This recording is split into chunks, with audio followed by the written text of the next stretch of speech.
secara umum kabinet hasil reshuffle jilid 2 ini tentu lebih baik ya dibandingkan hasil reshuffle jilid 1. Kenapa? Sebab pencopotan atau penggantian menteri itu sudah didasarkan pada kinerja, walaupun tidak seluruhnya. Kita mesti akui pula itu. Tadi saya sudah sebut ya, contohnya yang di PDIP atau contoh yang lain misalnya mungkin sebagian kita menilai Pak Jonan itu kinerjanya baik kok dicopot juga gitu ya, atau yang lain lagi dan seterusnya. Ini memang sesuatu yang tidak mudah dihadapi oleh presiden kita, sebab kabinet itu bukan semata-mata representasi politik atau representasi profesionalisme, tapi juga representasi ada soal daerah, soal etnik, soal agama, soal gender, dan banyak hal lain, soal basis ormas dan seterusnya, sehingga sampai kapanpun memang tidak ada perombakan kabinet yang bisa memuaskan.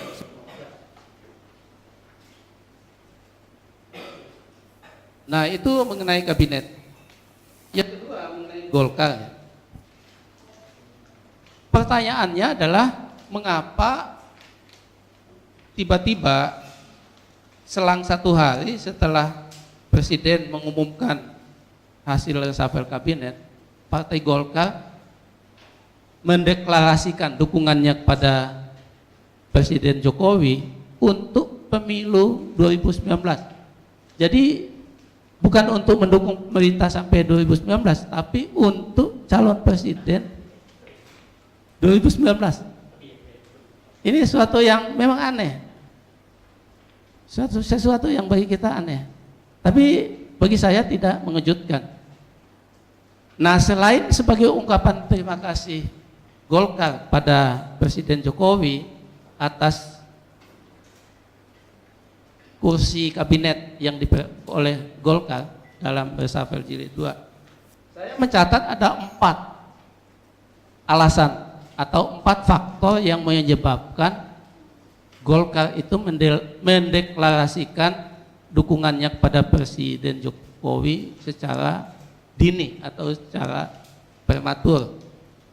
Yang pertama,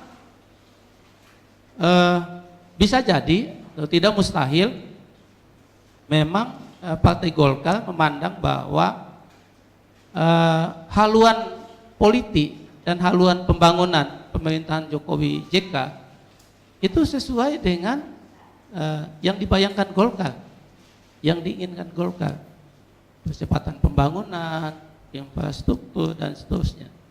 Dengan kata lain sesuai dengan ideologi Golkar. Itu yang pertama. Jadi yang pertama ini dukungannya tulus lah gitu ya. Kita asumsikan tulus saja lah. Sebab toh ideologi Golkar itu kan memang pembangunan. Sejak zaman Soeharto itu ideologinya pembangunan. Kalau ada presiden yang fokus pada pembangunan, dia akan dukung penuh. Itu satu.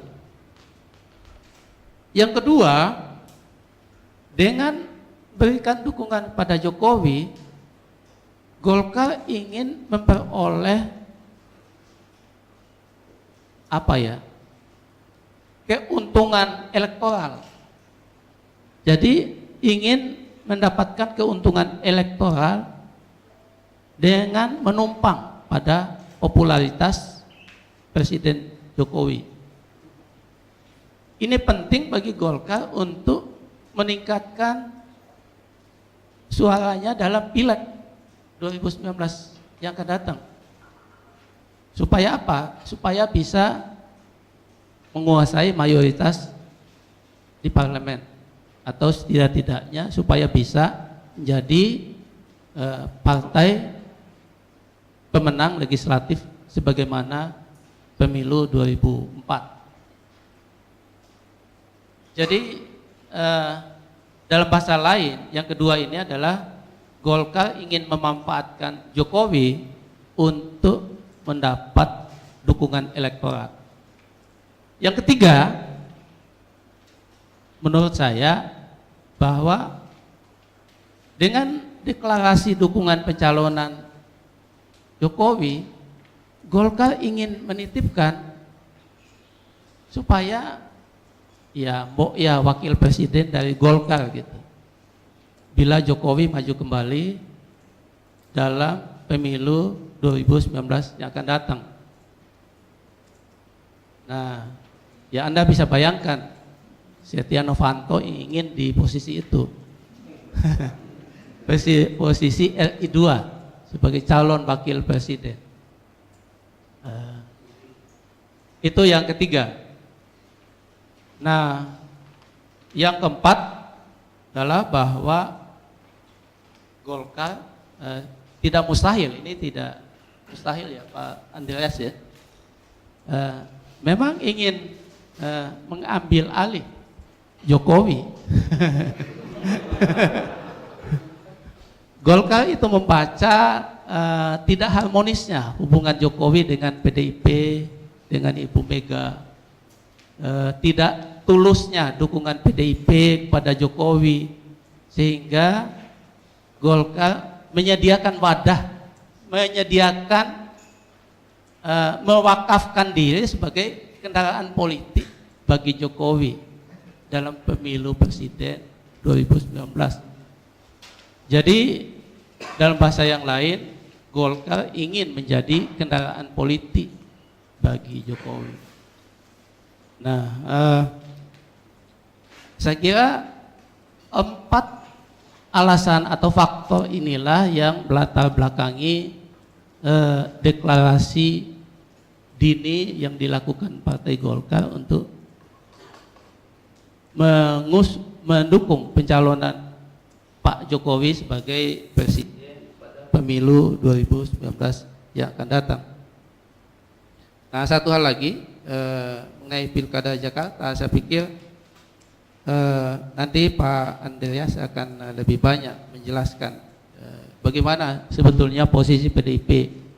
Saya sendiri agak bingung, jujur Pak, agak bingung dengan posisi PDIP ini. Di satu pihak melakukan seleksi ya, pendaftaran cagup, kemudian seleksi, hasil seleksinya sudah ada, tapi belum diumumkan juga. Tapi pada saat yang sama masih juga mencari calon yang lain gitu loh. Ini maunya apa PDIP? Nah, saya menduga di balik ini adalah apa ya? Kalau menggunakan bahasa judul lagu itu PDIP ke Ahok itu benci tapi rindu gitu. Jadi semacam itulah. Di satu pihak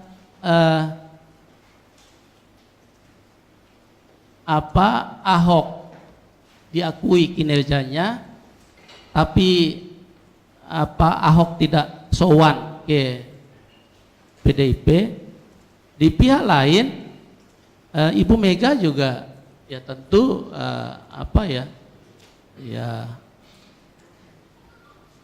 tidak ingin mendahului itu gitu. Tidak ingin katakanlah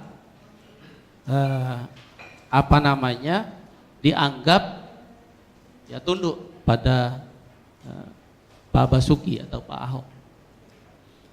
Nah, saya pikir ini sangat tergantung pada sejauh mana PDIP memiliki calon selain Ahok. Nah, saya menduga pada akhirnya PDIP akan mendukung Ahok. Sebab bagaimanapun di sisi lain Ahok sangat menginginkan dukungan Jokowi, dukungan PDIP dan Megawati. Sebab di balik keinginan Ahok didukung PDIP dan Megawati itu, dia sangat bergantung juga pada dukungan Jokowi. Jadi bukan soal PDIP-nya atau soal Meganya, tapi pada Jokowinya. Nah, saya berpandangan bahwa memang ada ya semacam ikatan batin batin antara Jokowi dan Ahok dalam soal Jakarta ini. Sehingga langkah apapun yang dilakukan Ahok, saya menduga kuat akan didukung oleh Jokowi. Saya kira itu untuk sementara ya, Mas.